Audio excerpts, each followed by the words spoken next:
Hola a todos y bienvenidos a Agujero de Gusano, un programa en el que vamos a viajar a otra dimensión, desde el lugar con más ciencia de toda nuestra comunidad, el Planetario de Aragón. Eso es así, en Aragón tenemos entornos privilegiados. El clima era de otra forma que es ahora. Antes nevaba mucho, ahora no nieva. Pues lo voy a liberar.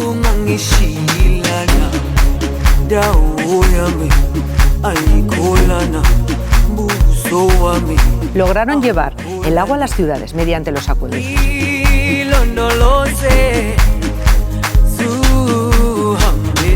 me voy a poner algo cómodo para visitar las termas. Hombre, así sí, mucho mejor. No, me lo he pasado, como dices tú. ¡Cañón! Yo notaba así como una sensación en la mano, como que se me iba por todo el cuerpo. A mí tocar animales me gusta, pero luego lo demás no. Es un équido, lo veis, ¿no? Yo no veo nada. ¿No ves nada? No. Y veis qué es lo que ha fabricado.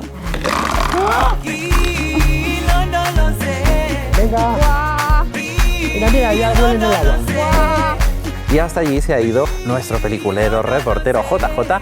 Hoy en Agujero de Gusano vamos a hablar de cine.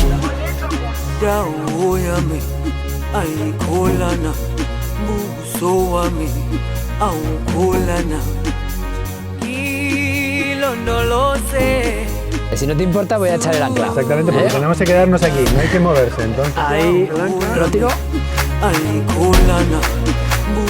Fran, lo que hay que hacer por el agujero de gusano.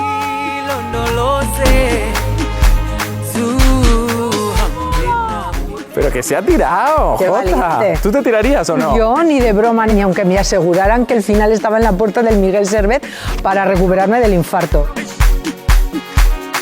Y a ver, Laura, ¿qué es eso de que vamos a hacer magia si esto es un programa de divulgación científica? ¿Y qué es la magia, querido amigo, sino ciencia que no entendemos? Te traigo la asombrosa fuente de Herón. La fuente de Herón. Laura. Dale, para atrás. Adiós. No. ¿Pero cómo va a ser esta explosión? Vamos a esperar que va a explotar, ya te lo digo. Pero Laura. Vamos a hacer un helado, ¿qué te parece? Lo que está pasando Aparte aquí... de que me canse, claro. No empieces ya a quejarte, ¿eh? No, venga, aquí. Pensaba que había echado poco, porque digo, como me has comentado antes que estabas a dieta... Pues pero muchísimas gracias, pero ahora si piensas que no me lo voy a comer entero... Yo la quito y queda en la misma posición. No me lo puedo creer, pero no está Entonces- tocando el suelo. Este es el último programa de la temporada. Vamos a celebrarlo soplando las velas. Vale. Vale, pues entonces voy allá. Uy, ahora acabo de Te has quedar quedado alucinado. Loquísimo, ¿verdad? Lo he hecho de una manera muy sencilla, utilizando solo vinagre y bicarbonato.